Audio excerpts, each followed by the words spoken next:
Morley Robbins, welcome back to the podcast. Great to see you Absolutely. again. You're looking well. Thank you. Glad to be here. I'm looking forward to our discussion as always. Good. So we've got a few things to discuss today, and I sent you a blood panel from one of my male clients.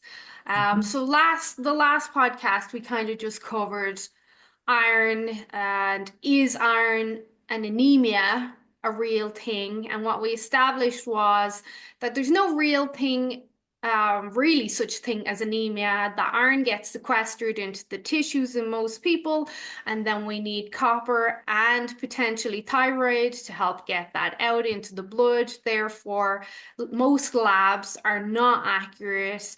Again, most doctors are not even trained in reading labs properly, and that's where some of the confusion seems to be with a lot of people. Right. I think the breakdown is, again, practitioners are trained on how to interpret a blood test, and they are operating from the basis that the blood test is a perfect representation of not just the blood, but of the body. That the body also includes the tissue of the organs and the connective tissue and other tissue that is not blood. And I mean, 45% of our cells in our body are connective tissue. Almost half of our body is not blood. so they're making conclusions based on the information that's provided in a lab report, which is valid, but it's not complete. Mhm. So it's just getting people to realize that there is more to the process of discovery than just the blood test. And I think we talked about it, but just to reinforce it, when iron shows low on a blood test, it's safe to assume it's high in the tissue. Mhm. The inverse is when copper shows high on a blood test, it's safe to assume that it's low in the tissue. And so those two metals, there are only two what are called redox active metals in the body because they play with oxygen. They know how to play with oxygen. That's what makes them redox active, reduction oxidation active.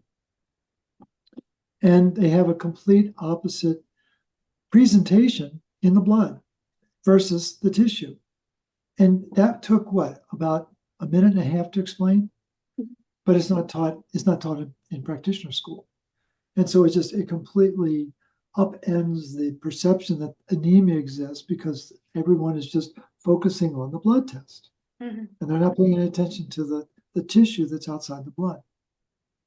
Hopefully that makes sense. And that that if it does show low, then the question that's never being asked is why is it low? Why is the iron low in this blood test? What's happened to the iron recycling system that's supposed to be maintaining this level of homeostasis in the body? Where's the breakdown? And then why is the recycling program not working? And it's usually because there's a lack of copper Or something's going on with the metabolism. or something's going on. Fair enough. Absolutely. So I think that's it's just it chafes people when I say there is no such thing as anemia.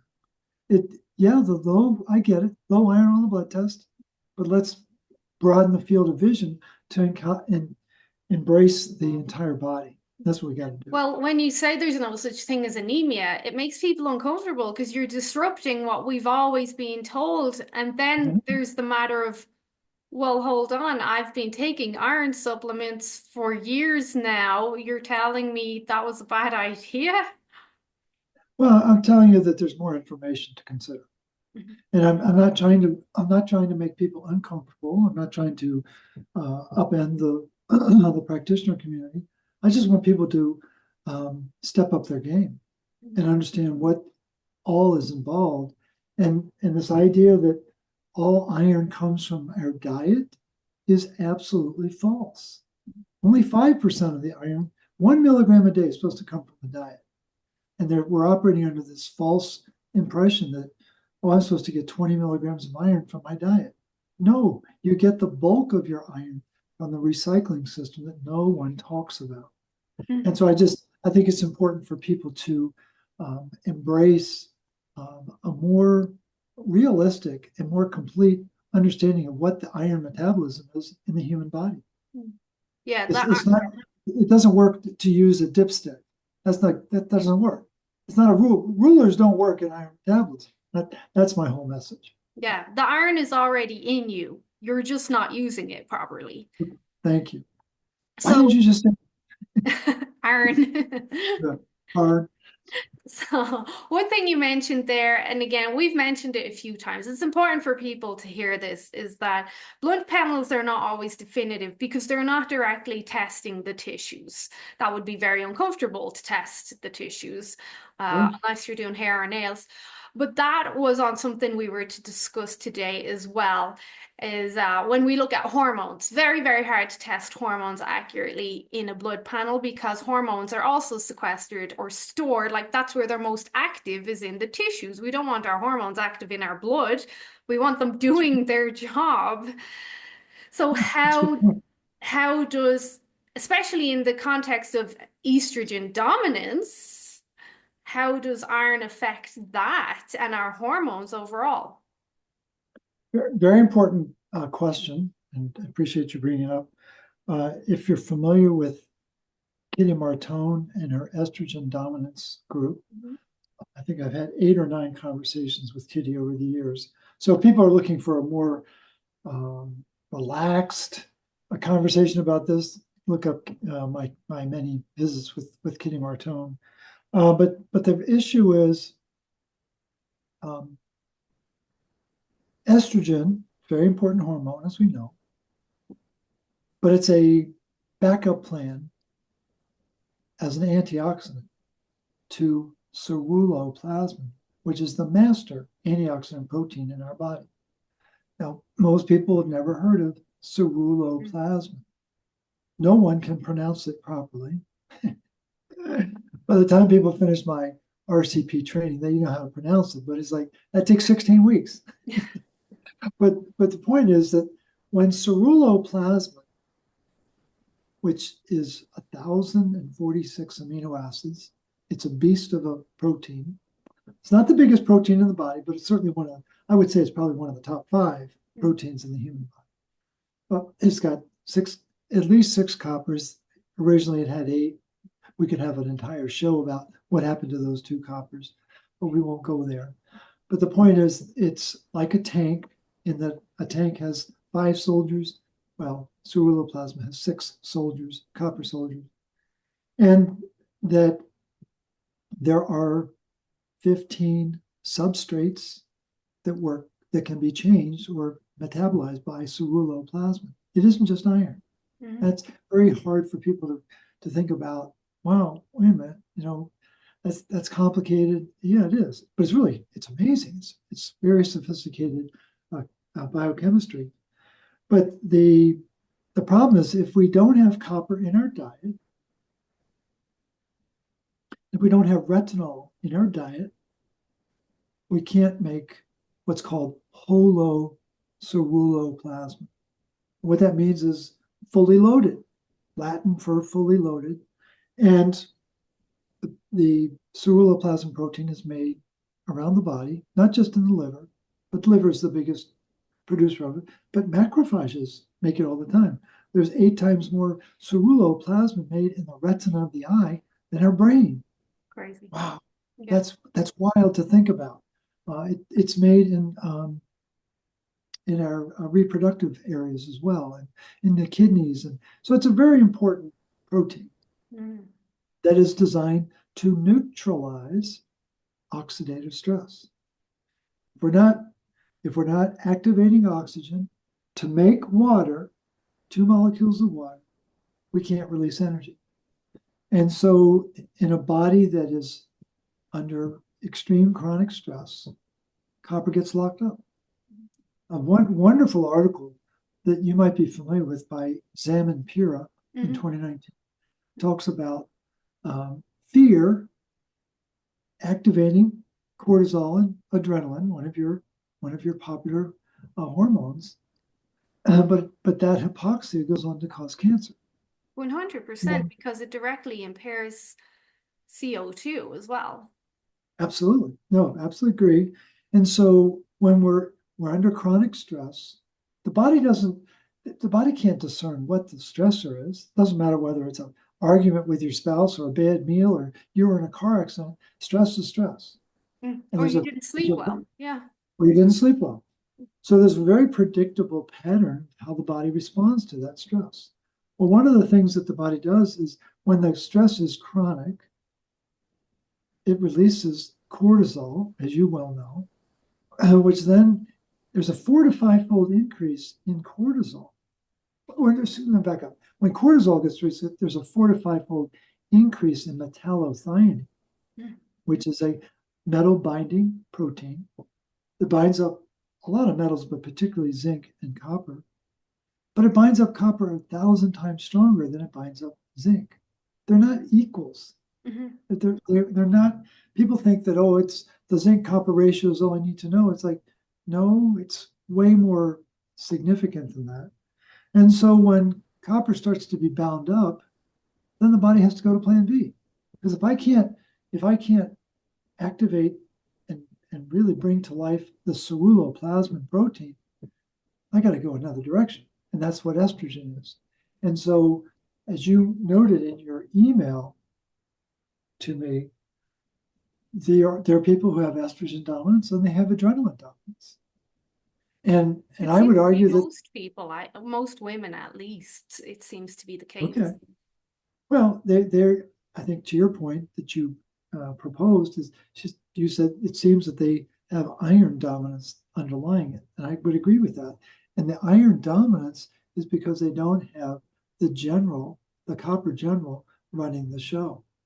And so a body that is estrogen dominant, what we've learned within the root cause protocol is to go back and say, well, that's where the estrogen is coming from, is to make up for the lack of ceruloplasmin.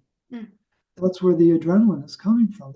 This chronic state of being on, well, we've got to be able to turn that off. And how do we turn that off? It's a copper enzyme called DBH, dopamine beta hydroxylase. Sometimes it's called dopamine beta monooxygenase. That is the mechanism to take the R group off of adrenaline, the methyl group, and turn it into noradrenaline. Mm-hmm. Yeah. Nobody talks about noradrenaline. No, they don't. They don't. And it's a very important stress hormone, as you know, but it's very much involved in inflammation and turning off inflammation, especially when it can team up with somatostatin.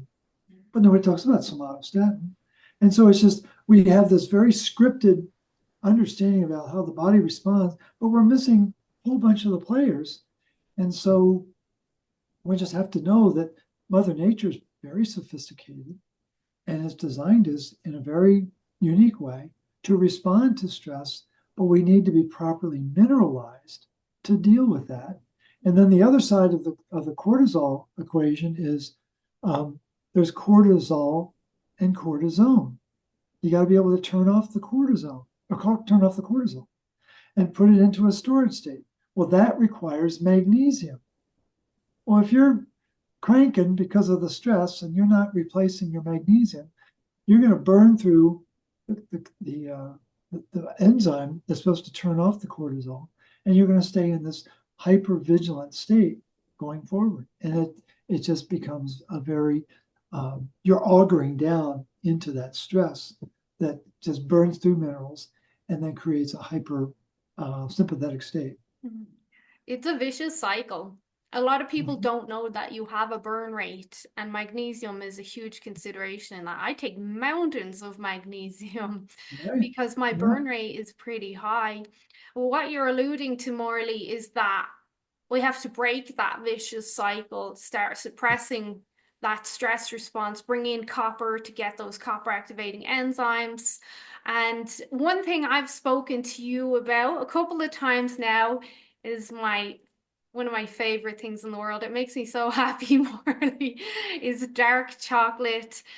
Dark chocolate is like I look forward to it every morning. And Sure. for years now, it has been a requirement of my clients to always have good organic high grade dark chocolate in their breakfasts. And there's many reasons for that. Some of the primary reasons, though, Morley, was a couple of years ago I came across, it wasn't a singular study. There was a couple of studies reporting how dark chocolate can help to support the adrenals and reduce the stress response. And I Mhm. wonder now if that is, I always had an inkling that it was because of its high mineral and polyphenol profile, but I wonder now if it's more because of the copper and those enzymes helping with that stress response. Yeah, I think it's interesting. Um, two very that there's an enigma around coffee and cocoa. Mm. And for every 1,000 articles you can find why coffee is bad for you, you can find 1,000 articles about why it's good for you. Oh yeah. You know? But I think the same is true of cocoa versus cacao. Yeah. And so we have to be working with cacao, as I'm sure you Always. are. Yeah. Um, but I think if it's grown properly. I mean, again, we're back to what's the soil composition, what's the microbe composition, what are the conditions of processing that chocolate? There's like probably 100 questions we need to be able to answer. We just take that for granted. Yeah. And but if you are working with a reputable brand, you don't have to worry as much. But no, the nutrient delivery is amazing in foods like that. And unfortunately cacao has been turned into cocoa, Mhm. and then cocoa has now been turned into compound. Hershey's chocolate bar that I grew up with, and I just assumed it was chocolate. It's now a compound. It's not chocolate anymore. There has to be a certain threshold of cacao to be chocolate. It doesn't even meet that threshold. Well, So it's most like, people don't read the ingredients, so oh, I know. No, I know. We're lab rats. We go where we've gone before. But I think your use of cacao, I think that's great. I remember probably about 6 months ago, I tracked down a very high profile copper researcher who got her doctorate here in the States, studying a very specific enzyme, the PAM enzyme, which we talked about. And I'm pretty good at finding people and getting their phone number. So I called her up. She was surprised to get the call. But I was just thanking her for her body of research. Turns out she lives not even 5 miles from where I live. I mean, it was like, wow. And she said, it's funny, Morley, I haven't thought about copper since 2010. And I said, well, I haven't. She said, I stopped thinking about copper in 2010. I said, I haven't stopped thinking about it since then. And I could hear her rustling in the drawers of her desk. She said, yeah, here it is. Here's my chocolate bar. I still have it. And I'm like, hopefully not from 2010. no, hopefully not. But to her, the first thing she thought of was that chocolate bar. And so I think it's a good strategy for you. It's a very easy win-win for people to say, okay, I It need is. that copper. Yeah, and I'm happy to start my day with that.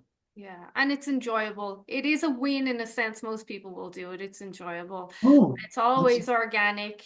I try to stick to reputable brands, 80 to 100%. I found a brand recently, actually, just to what you were saying about the Hershey's thing. Well, I grew up on Cadbury's, best chocolate in the sure. world, the Yeah, real stuff.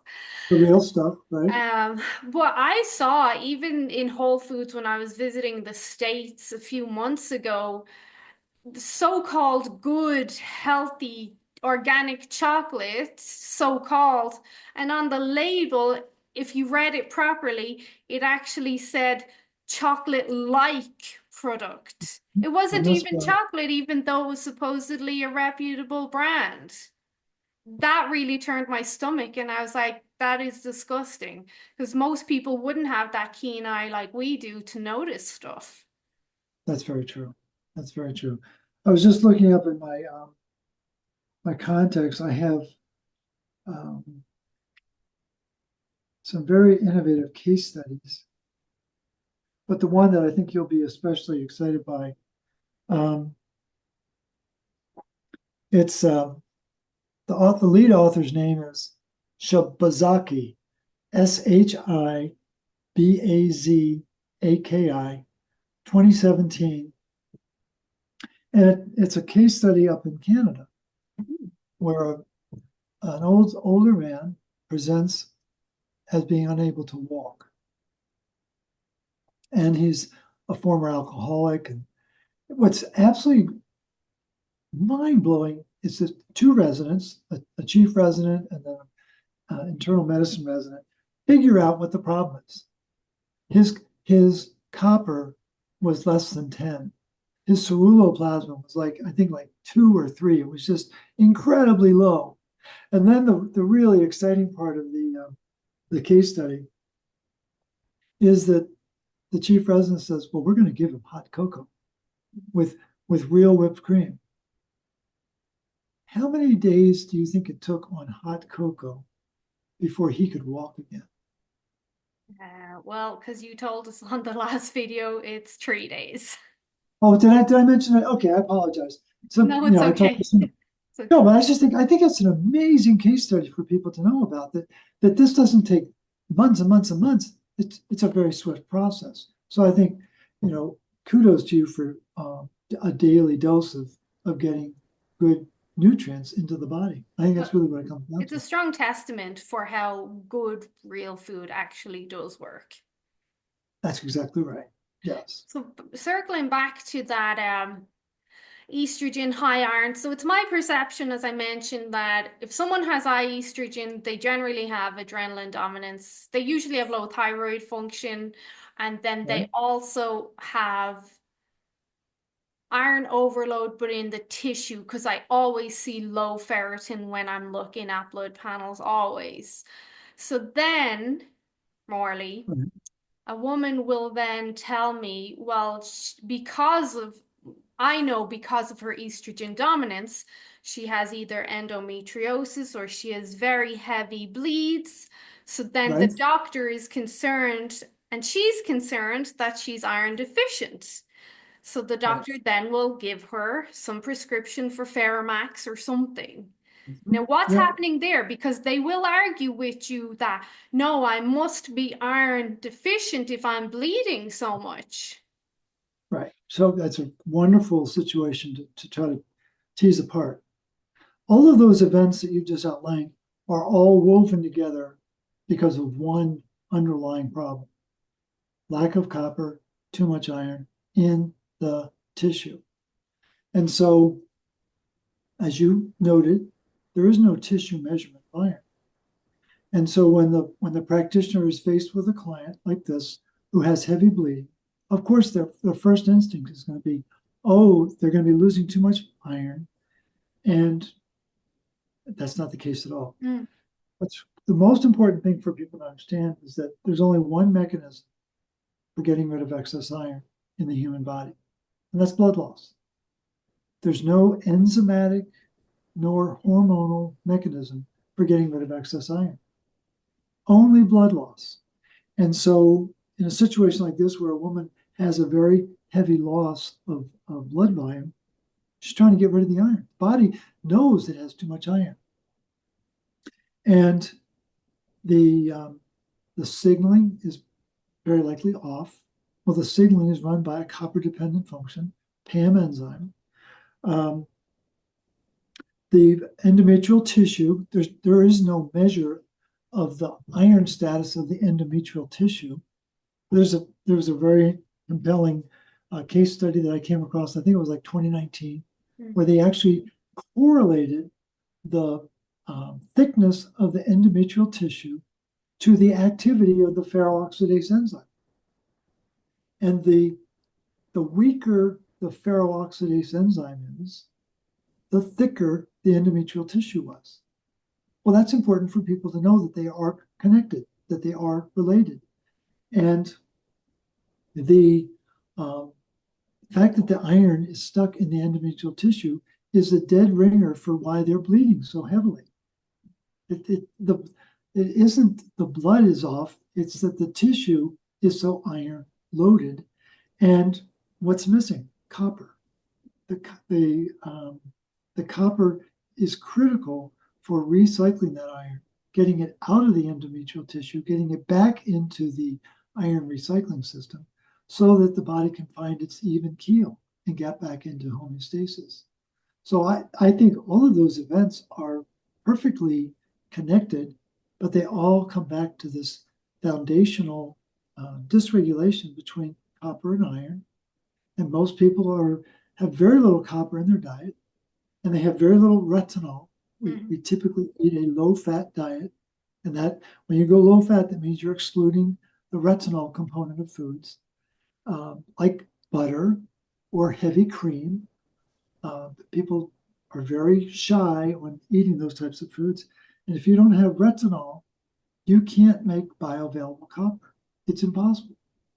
And so I think it's a case of mistaken physiology. And the practitioner doesn't realize that by giving more iron, they're aggravating the iron stasis. And in fact, I just read this morning, when you're taking more than 60 milligrams of iron, you're going to trigger hepcidin. Hepcidin is going to go up because hepcidin responds principally to two events: more iron and more inflammation. Well, iron's going to feed the inflammation. Yeah. And so you have this rising hepcidin. And when hepcidin is high, guess who's low? Ferritin. Ferritin is low. And when the hepcidin is high, it's a pretty good bet that the pathogens are going to be high. And when pathogens are high, hepcidin is high, and ferritin is going to be low. And then the further misinterpretation by the practitioner is, oh, that low ferritin, we need more iron. No, you need more copper to bring the body back into balance. And you need more understanding about bioavailable copper that regulates iron. It is not a dipstick function. And that's the greatest tragedy on the planet is the people that I went to college with all got A's in calculus. They're pretty good at math. And they've all been reduced to iron monkeys, and they use a ruler to measure iron stats. And it really requires calculus because you've got so many moving parts to it. And we've got to get beyond this dipstick mentality about iron. And that's partially why we're having this conversation, Morley, to try help people and practitioners like myself connect the dots.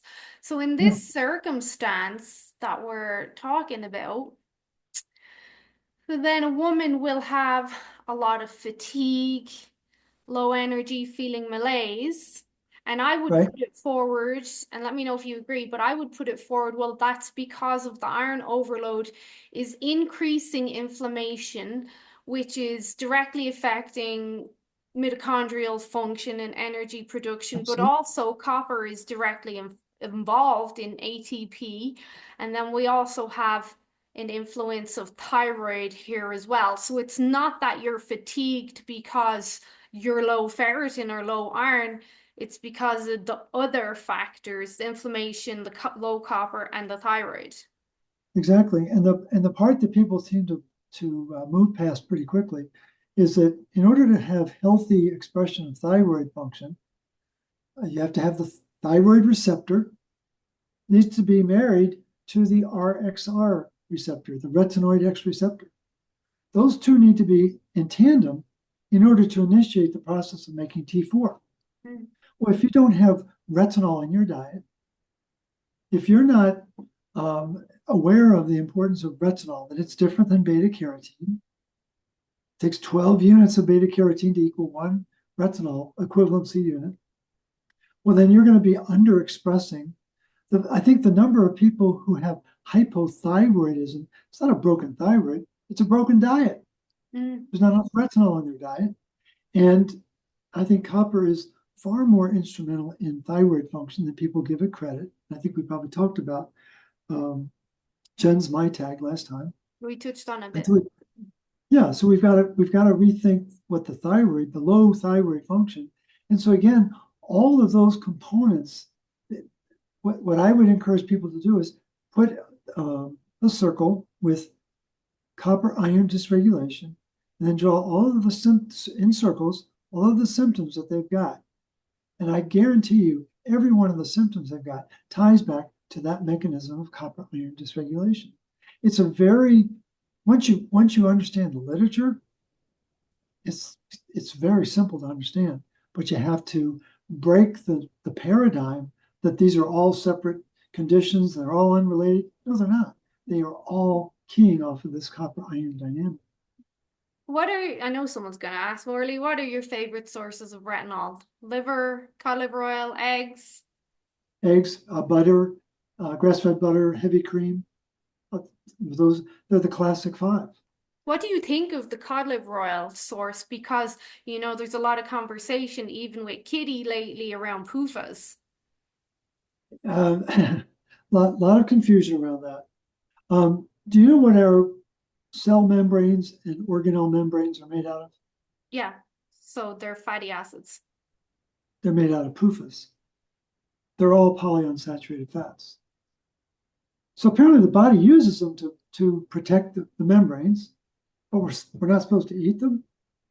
Come on. And It's quite so confusing. the mechanism, and I had several conversations with Joe Mercola about this and sent him the article from, I think it's 2008. Very, very impressive and sophisticated article that, guess what causes all the problems of PUFAs? Iron. Iron starts the chain reaction 100% of the time. And so instead of dealing with the iron issue, we're being conditioned to stop using PUFA. I'm not promoting PUFAs. That's not Yeah, my point. yeah. We need saturated fat, not polyunsaturated fat. But the idea that we're going to die if we have cod liver oil, no. Yeah. We've got to understand the sophistication of something like cod liver oil that it's been used for over a century successfully. Now, unfortunately, there's a lot of different brands. There are only a few that we really stand behind. We say that the Rolls Royce is Rosita's. 700 series Mercedes is the Formula IQ.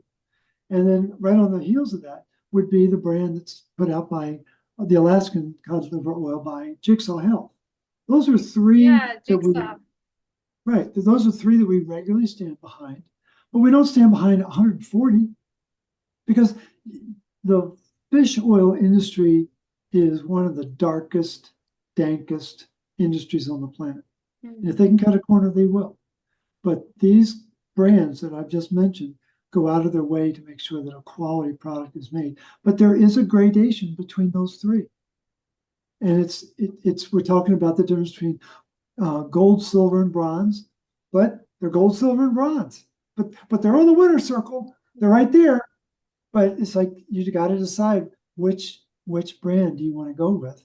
But the body needs those nutrients, especially the retinol, that then goes into they're converted into a process of it's a catabolic process of breaking down the retinol into retinoic acids. There's four of them. RXR, the retinoid receptors. I think there's about 12 to 15 different receptors. Mhm.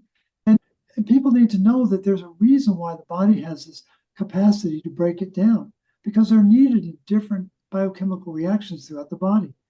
And you can't get that from beta carotene. It's not the same.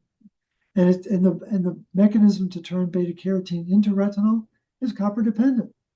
BCMO enzyme, beta carotene monooxygenase enzyme, requires copper. Well, let's talk about that. Why don't we just get the real deal and not have to put more stress on the body to turn the beta carotenes into retinol? Yeah. So I think the research is pretty deep about retinol, but it's old. It goes back a century. People like Sir Hopkins, um,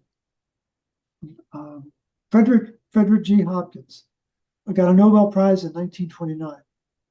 But he was doing about a decade before that. He was doing extensive research on retinol. He and a number of other very lofty scientists, and he was a major player in England, in Great Britain, doing some very sophisticated research. But he wasn't studying vitamin D. He was studying vitamin A. Yeah. They weren't studying vitamin D back then. And now a century later, everything's vitamin D and we're supposed to ignore vitamin A. Well, you can't do that. And so I think it's important for people to realize that there's more to the story and that the internet is not the only, a Google search is not the only answer to a question. You got to go into the literature and really study what has been the pattern of discovery over a period of time. And that's what I've done. I've taken the time to begin to identify what is that pattern of discovery. Most people don't have that staying power. And for some reason, I'm just drawn to it and I'm very disciplined about making sure that we can connect the dots. Well, you're interested. That's your calling, Maureen. Well, I know it's not how I got started, but it is absolutely my purpose and my calling now, and I'm honored to do it. Uh, it doesn't mean it's easy. I mean, there are days when I want to just pull what's left of my hair out, but no, I'm honored to be able to share this information, and hope that that someone can benefit from it. It only takes one person, right? And what you're But I saying hope as I well, Morley, is I think it's important for listeners to recognize it's never usually a yes or no answer. There's always context yeah, to be that's considered. right. That's right. Clients ask me stuff all the time, and before I'll even answer them, I'll probably ask them 5 or 10 other questions before I That's give right. them. And I try to remind them, like, if the practitioner gives you a straight yes or no answer without understanding the context, maybe that's not the best advice to follow because it's never black or white. Never. That's exactly right.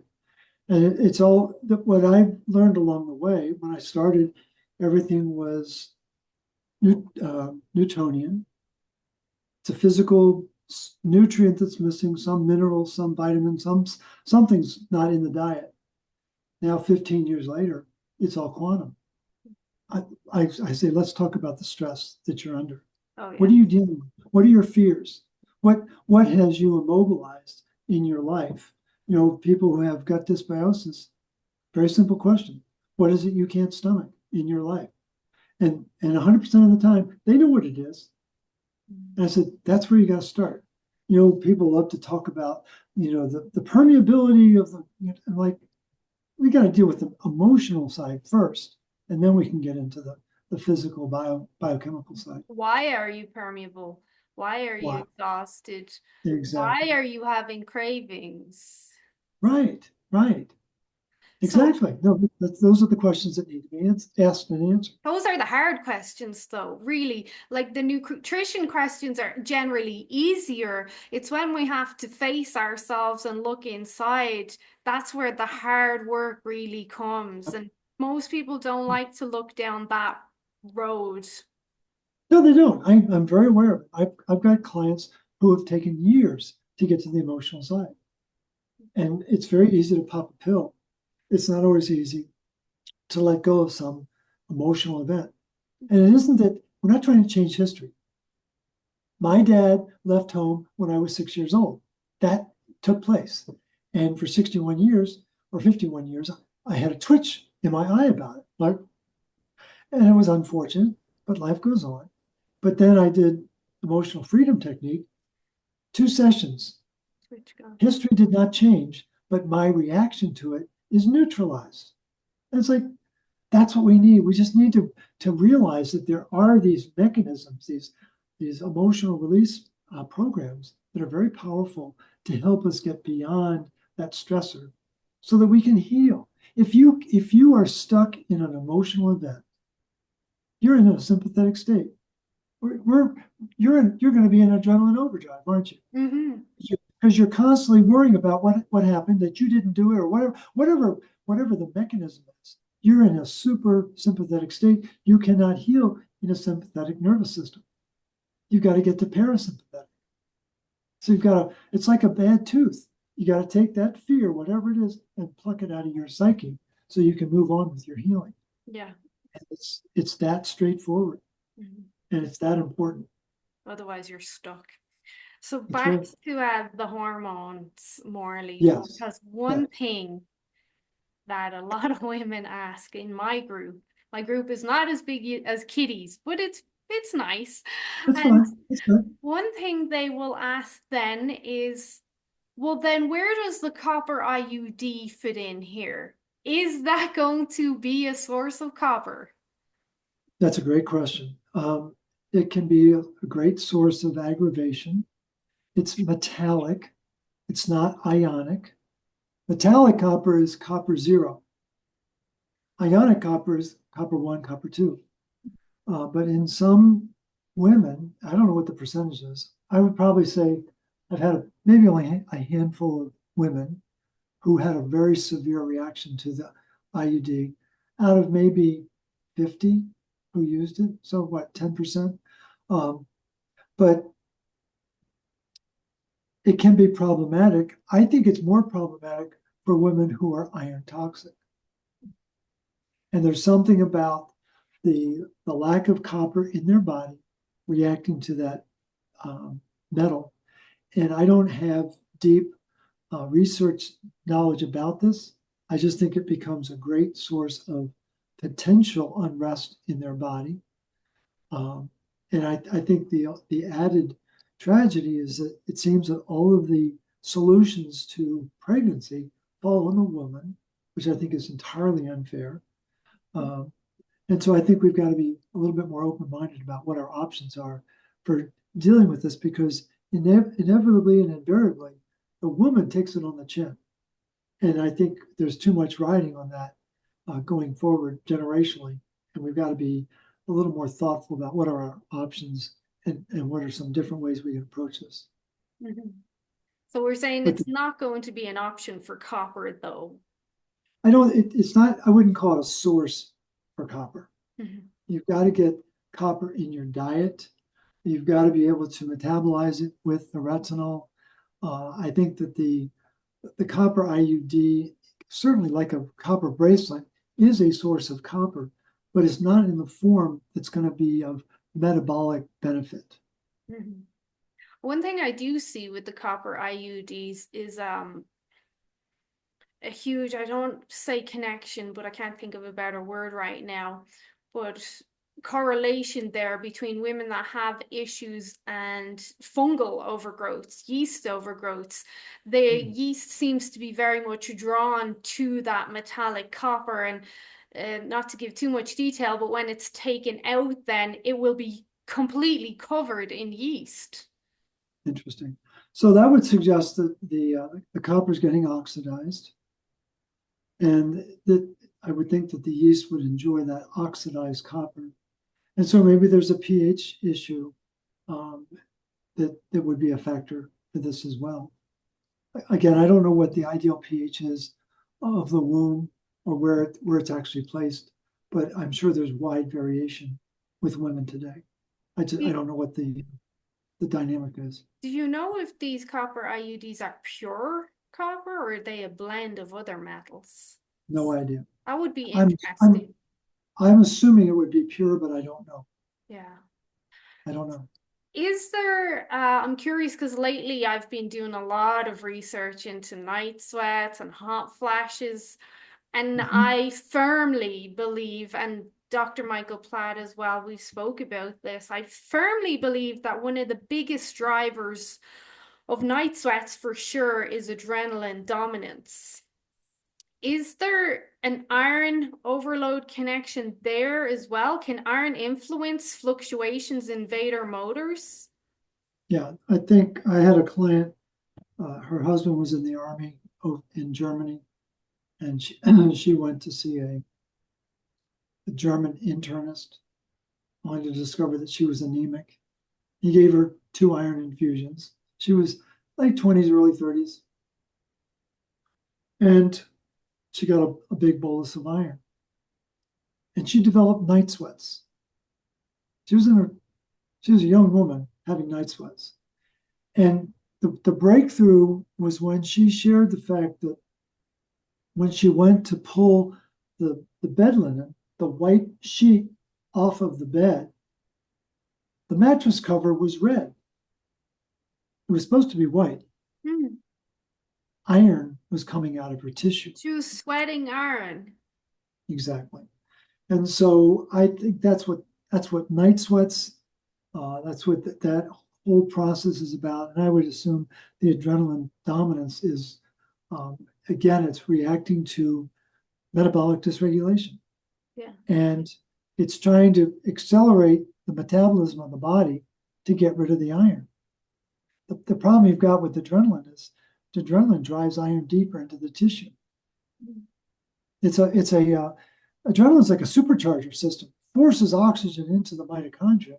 Well, what's attached to the oxygen? Iron. Yeah. And so I think if someone is adrenaline dominant, we got to back up and say, what's going on with copper and iron? And again, are we able to convert adrenaline into noradrenaline? No R group. That's what NOR stands for. No R group. R groups are methyl. The methyl group is what makes adrenaline so powerful. So we got to be able to turn it off. We can't turn it off if we don't have the DBM enzyme. And I think it's much more basic. I think the body knows it's swimming in iron, and it's using this primal mechanism of sweat to get rid of it. What you're alluding to there, Morley, is methylation for people that didn't pick it up. Does copper directly influence methylation? Um,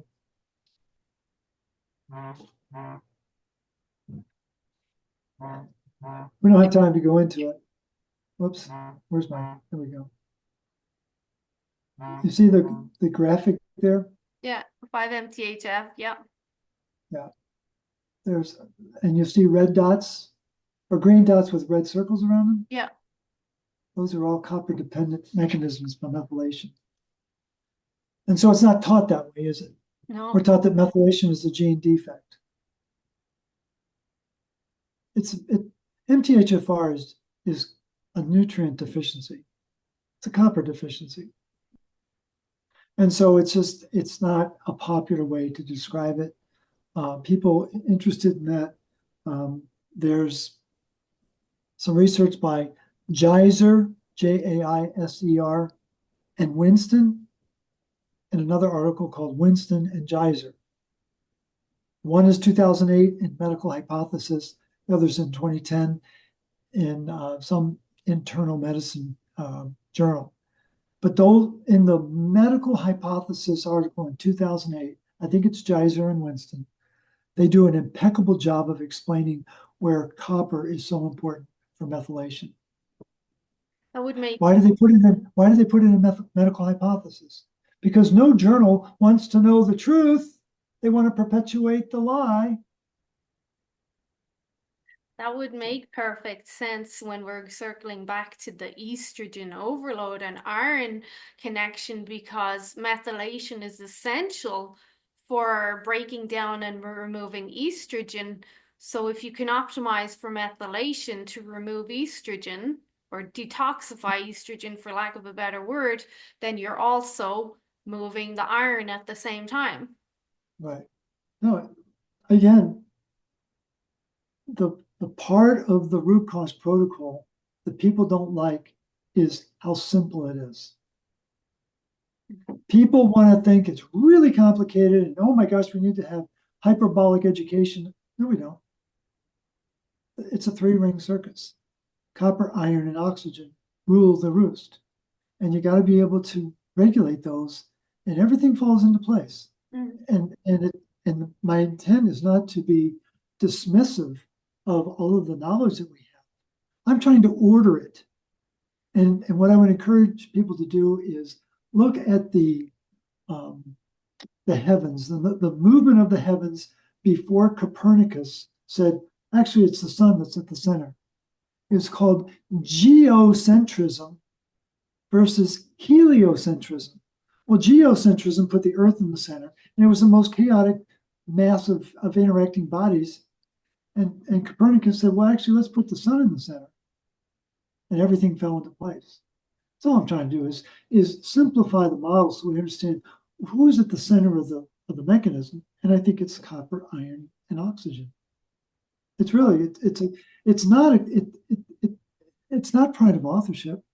It's just what makes sense. And the existing system does not make any sense at all. The one thing I sent you was a blood panel from one of my clients, Morley. So let's look at that before we wrap up now. And then Hmm. our next conversation, hopefully we can get into, I do want to discuss hemochromatosis and Yep. gout, specifically because my Okay. sister recently got diagnosed with hemochromatosis, not gout, but I have clients with gout. But the blood panel I sent you, you mentioned to me that, and that was quite interesting of your perception. You mentioned to me that this was a very um, basic blood panel. It doesn't give us much to work off. And as a practitioner in Canada, and I've looked at hundreds of blood panel, that is a better blood panel for Yeah. us. Okay. We get Right. them way more basic. Like to test blood here is an awful challenge. So that one that I sent you was actually a good one compared to other ones I've seen, but you were like, no, this doesn't tell us much apart from the iron overload aspect. Yeah. It was clearly outlined that the iron was off, ferritin was high, the hemoglobin was elevated, and I think testosterone was pretty high as well. His red Um, blood cells were very high. and the red blood cells were very high. And Hmm. again, there's a chance he probably has hemochromatosis. That would be a possibility. And and see, I don't worry about the labels, Hmm. but my comment about the blood test is we know nothing about copper or retinol or vitamin A or vitamin D. We don't know anything about zinc. We don't know anything about magnesium in the red blood cell. That's very, very important. So there were a number of variables that we routinely look at within the root cause protocol. But I think the issue is absent information about copper and retinol, we can speculate why his iron would be out of regulation, but we don't really have numbers per se to back it up. But it just, my experience has been that when people have high iron, they're not regulating their iron recycling system effectively.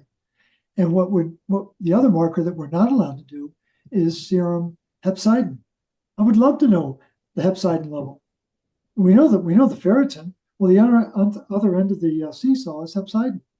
So if his ferritin was really elevated, it was over 250 as I recall, um, that means his hepcidin is low. Why is it low?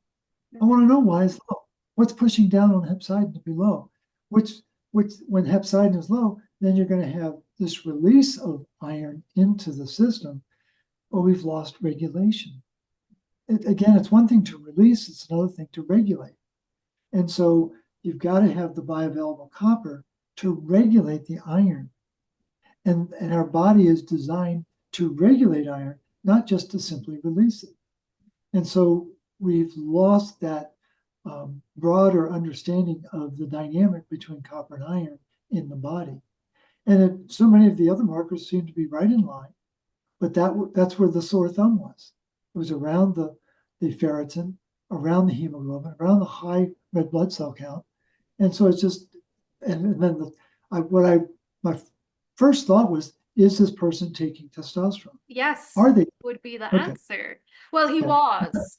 He was. Okay. I got him to reduce it slightly, and he was the client who I told you on the last conversation that I brought in from Sovereign Silver, their nanoparticle copper, and I also brought in dark chocolate as well with him, which he loves. So Yeah. he didn't completely stop testosterone, but we reduced the dosage. Here's the part that he may or may not know. When iron is high in the tissue, it's going to affect the sex hormone binding globule. So iron's high, the globulin is going to be high, which is then going to affect aromatase. Hmm. And the aromatase is going to convert testosterone into estrogen.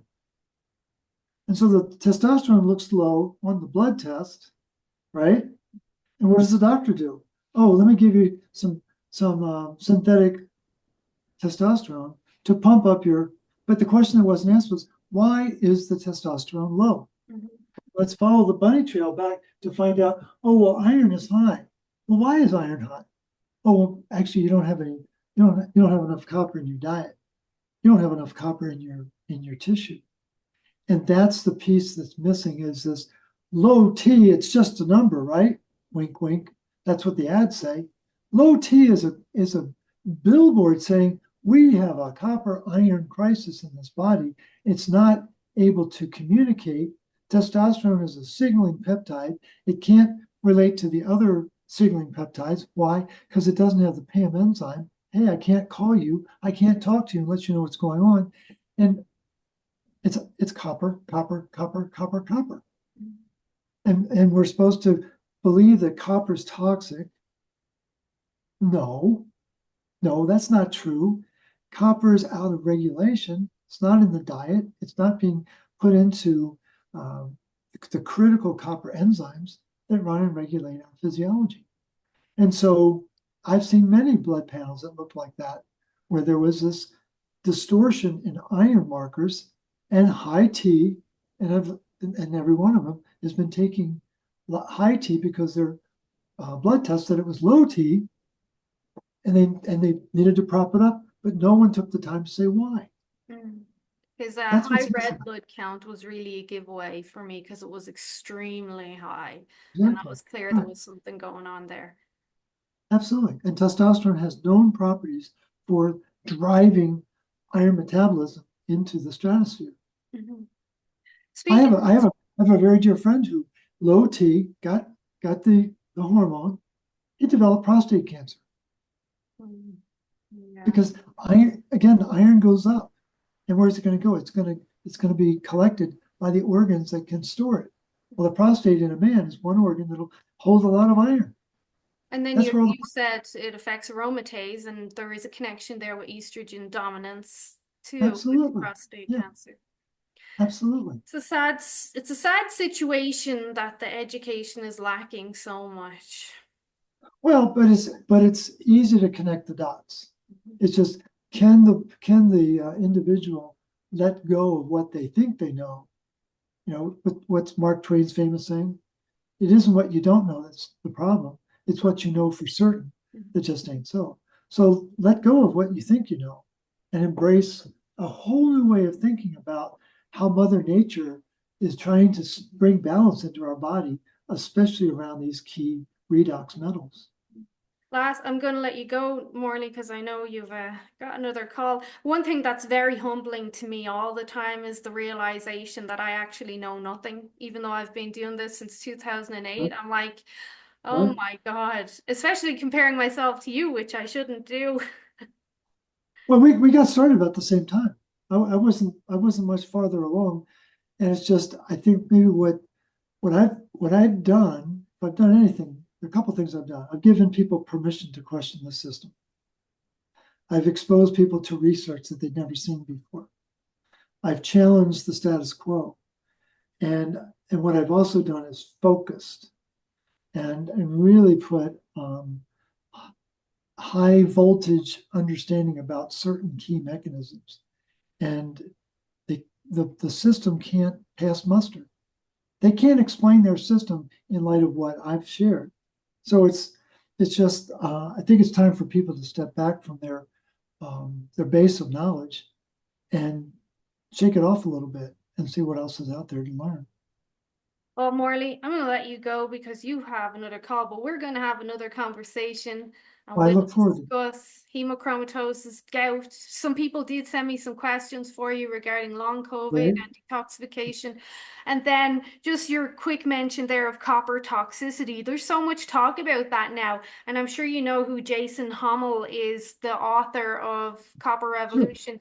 We He talk about agrees it. that copper toxicity is complete rubbish, and he's taken over 30 milligrams a day of copper. And the Yeah. recommended dose is what? 1 to 3 grams a day? Yeah. But typically it's 2 milligrams, but he's taking it in copper sulfate. And what we use in Recuperate is copper bisglycinate. We have very similar philosophies of understanding copper. We have different approaches for solving it. But Jason's a great guy. We talk regularly, and I look forward to sharing my perspective on what I think people can do to solve this problem. and to dispel this idea that there is copper toxicity. I just don't think it exists. Right. Well, And Morley, we'll catch up in a few weeks then. Thank you I for look your forward to it. time again.